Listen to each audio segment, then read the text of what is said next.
Okay, guys, so we're here to do a really quick update on the Drizzle Wrestling Report. So, we have official, really awesome, positive, great news here. CM Punk, since last week, has been in talks with several wrestling companies about finally coming out of retirement and wrestling again. So, here's what I want to point out here.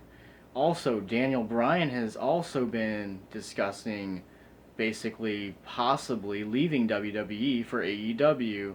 So also it's linked that Tony Khan has been within discussions with CM Punk about coming into AEW eventually.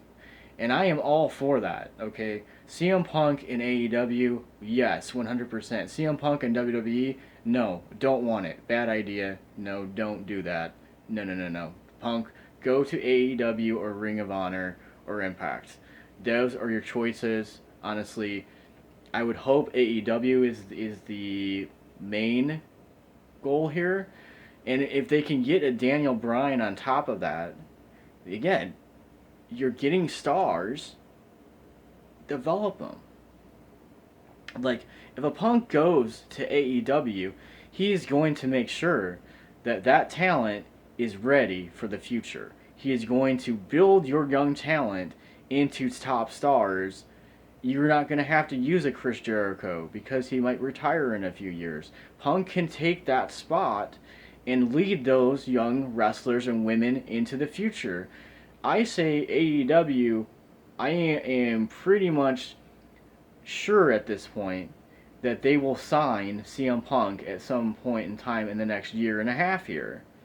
Now, also, I just want to point out, I watched Slammiversary finally. It took me a while to kind of get Impact Plus to actually work correctly, but I did watch the pay-per-view. I actually really loved this pay-per-view. Slammiversary to me was one of the best things Impact Wrestling has done this year, and the fact that we have a new member of the Bullet Club as well. Spoiler alert, didn't want to point this out, but Chris Bay officially joined the Bullet Club with Jay White.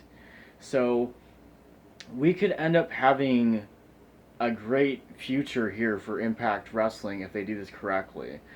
And I just want to point out, bringing in Chelsea Green, bringing in a Mickey James, bringing in a Jay White, having these amazing matches with Kenny Omega and Callahan, Tim and Callahan.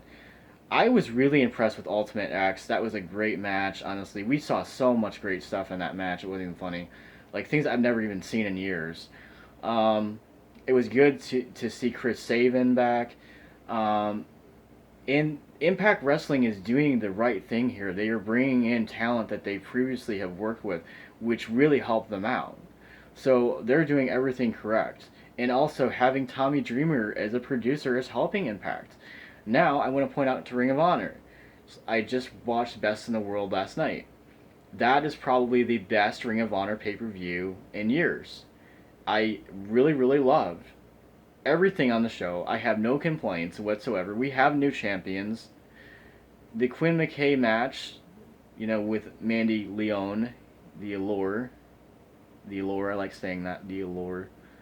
And EC3 also wins, so he kind of proves his point, I guess.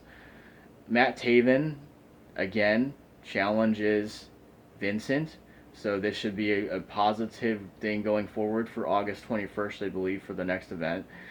I've been really impressed with Ring of Honor too. I think that they're doing a great thing. But I just want to point out AEW right now, if you want a solid wrestling program, and I mean a solid wrestling program, I mean something that is absolutely on top, 100% straight, down the middle, great, ring attire, great everything, promos.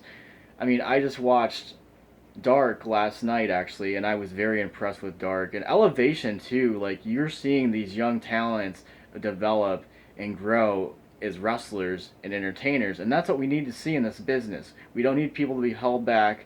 People like Oldberg, coming in at SummerSlam and burying people, which I don't understand WWE's philosophy in that. I think that Goldberg needs to go away and retire at this point. We don't need him. Why are you even paying him? Like, come on. Lesnar has basically said that he's not coming back until there's money that he thinks is appropriate, I guess. So I just wanted to quickly do a video and just update everybody and say, like, there's a lot going on in the wrestling community right now, and I am happy that Edge finally gets his match with Seth Rollins too. So I'm not. I would say I'm kind of excited about SummerSlam, but I'm also not really expecting a whole lot. This could be a huge disappointment, honestly, as fans. So I don't know, but we'll just see.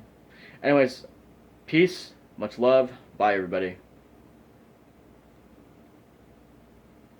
Wait a minute, we did not turn it off. Why? Okay, there.